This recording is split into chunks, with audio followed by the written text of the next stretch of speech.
Alright guys, so I know what you're thinking. You're thinking right away that we just bought some piece of shit truck that we got screwed over again. I can already just hear the comments that are going to be on this video. So we're just going to go ahead and say right away that we knew what was wrong with this truck when we were buying it. When we test drove it, we did not, the problem was not there, and literally the day after it started doing this. So the guy told us about it. And we'll just go ahead and say because of the problem, the guy came off $2,000, so we got this truck for $23,000.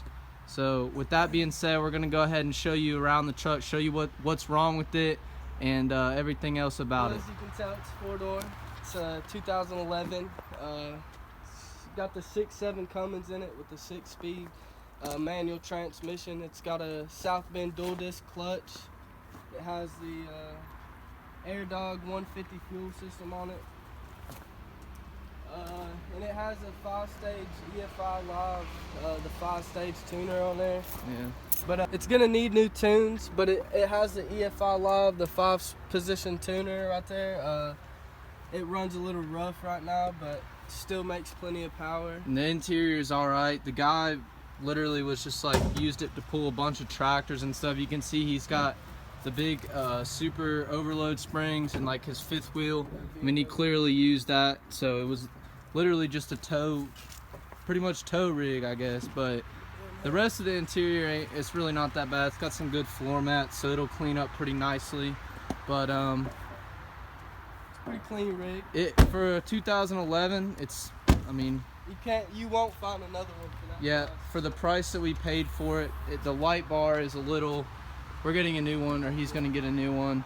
But I mean, you can walk around the whole thing. Tires are good shape. There's really, the only dents in this thing are in the bumper. Looks like he ran it into a trailer right there or something.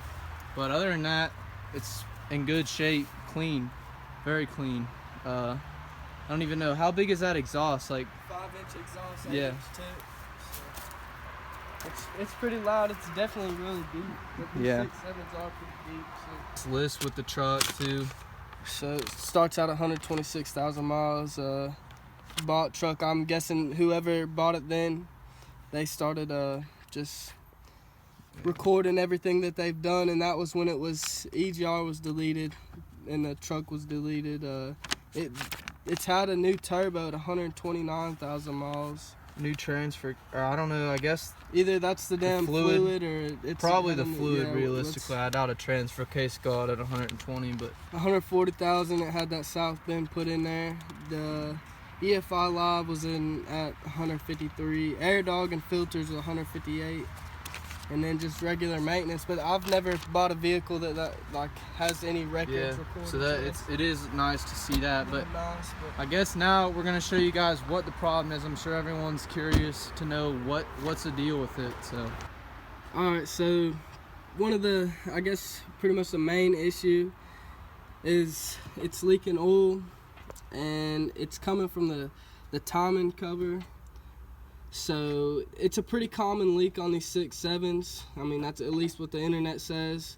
But really, until we tear into this thing and take everything apart, it'll be hard to tell exactly what it is. It could also be a front main seal. It could be, either or is not really the end of the world. No, but it's still not fun. But we're gonna go ahead and replace the timing cover, that seal on there. Just put new silicone on there, and then the crank seal right there is right there behind that cover.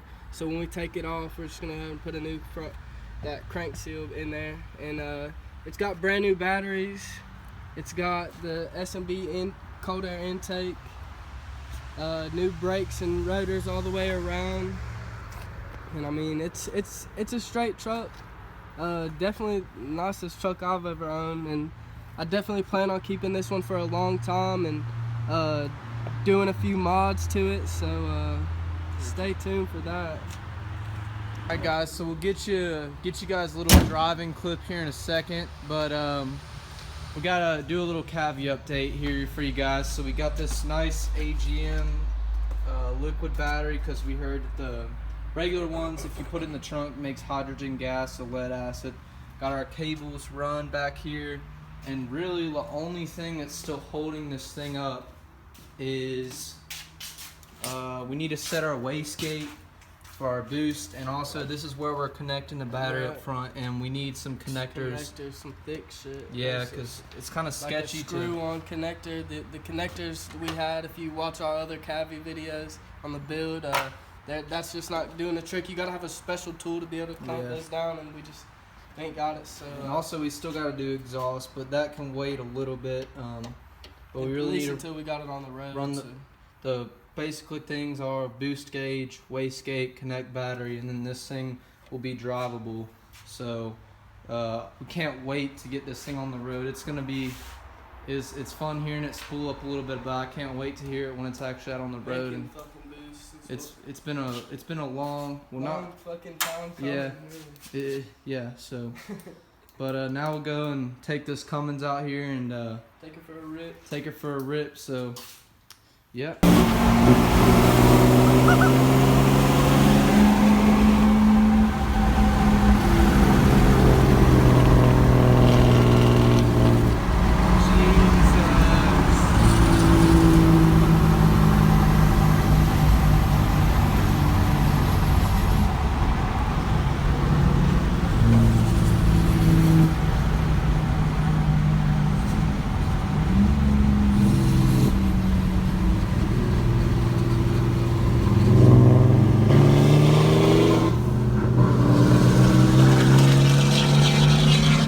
I'm fucking floored.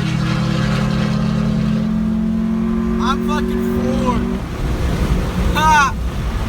It just absolutely just fucking left the intake. That was all the intake had. Alright, so that's about it for this video, guys. So appreciate all you new subscribers out there. Obviously there's going to be a lot more videos on this truck. Tonight I'm finally gonna have enough money to order my injectors and fuel lines. I already got my head gasket kit in for the D-Max, so the work rig's still doing pretty good. We've been beating the absolute shit out of it. I got some videos if y'all want to see that. Let us know. We took it up a trail and it had a good time. It survived, but needs some new tires. That rear tire is just completely bald. But just stay tuned and thank you guys for subscribing. Yes.